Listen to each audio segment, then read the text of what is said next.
नमस्कार दोस्तों, स्वागत है आप सभी का हमारे इस YouTube चैनल पर।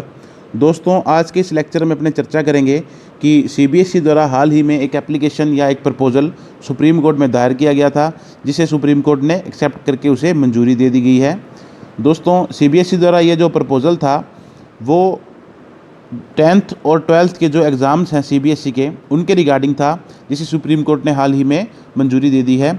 दोस्तों, आइए अध्ययन करते हैं कि ये क्या प्रपोज़ल था और सीबीएसई 10th और 12th के जो एग्ज़ामिनेशन हैं उनको लेकर क्या वार्ता हुई।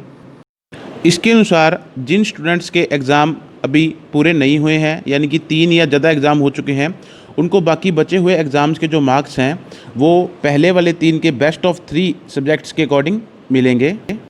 और इससे पहले गुरुवार को सीबीएसई द्वारा ये नोटिफिकेशन जारी किया गया था कि 10th और 12th के एग्ज़ामिनेशन है वो रद्द कर दिए गए हैं।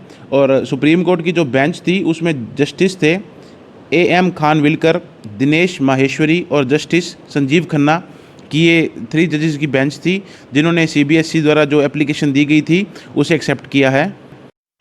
वहीं इसके साथ साथ ही आईसीएसई ने भी सुप्रीम कोर्ट को बताया कि उनके भी परीक्षाएं रद्द हुई थी और वे भी जल्द ही मूल्यांकन कर इस योजना के अंतर्गत कार्रवाई करेंगे।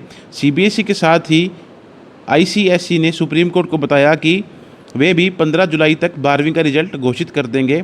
उधर जो महाराष्ट्र के सीएम हैं उद्धव ठाकरे, उनकी भी प्राइम मिनिस्टर नरेंद्र मोदी से चिट्ठी द्वारा वार्ता हुई है। उन्होंने भी जो बाकी की बची परीक्षाएं हैं उन्हें रद्द करने का आग्रह किया गया है।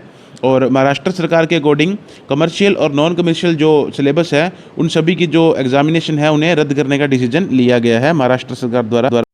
आइए फ्रेंड्स, अब बात करते हैं कुछ फैक्ट्स की। ये फैक्ट्स हैं कि जो स्टूडेंट्स सभी एग्जामिनेशन दे चुके हैं उनके रिज़ल्ट पर क्या असर पड़ेगा।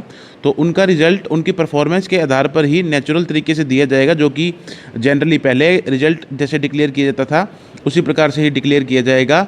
और उन्हें जो सप्लीमेंट्री एग्ज़ाम था वो उनके पास एक ऑप्शन रहेगा, अगर उनकी सप्लीमेंट्री आती है तो वो सप्लीमेंट्री एग्ज़ाम दे सकते हैं। और नेक्स्ट वन इज़, जिन स्टूडेंट्स के 3 से ज़्यादा पेपर हो चुके हैं उनका क्या करना होगा।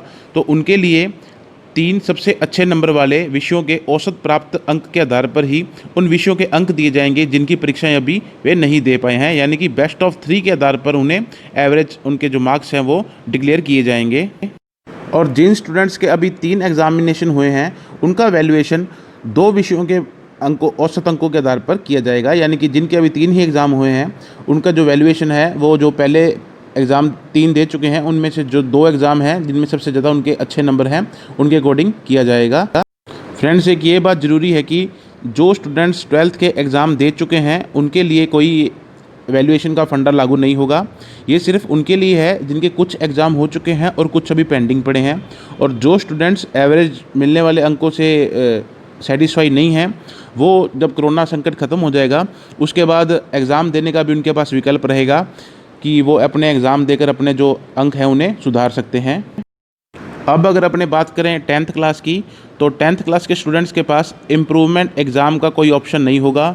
जो बोर्ड ने रिजल्ट डिक्लेयर कर दिया है वही उनके लिए फ़ाइनल रहेगा। और इस लेसन में फ़ाइनल टॉक ये है कि जो इंटरनल असेसमेंट है उनके आधार पर जो रिज़ल्ट है, चाहे वो 10th या 12th सीबीएसई का हो, उनके सभी के रिजल्ट्स 15 जुलाई तक लागू किए जा सकते हैं। और अगर अपने बात करें प्रॉपर राजस्थान स्टेट की, तो राजस्थान में जो 12th है और जो 10th है उनके एग्ज़ाम आज से शुरू हो चुके हैं।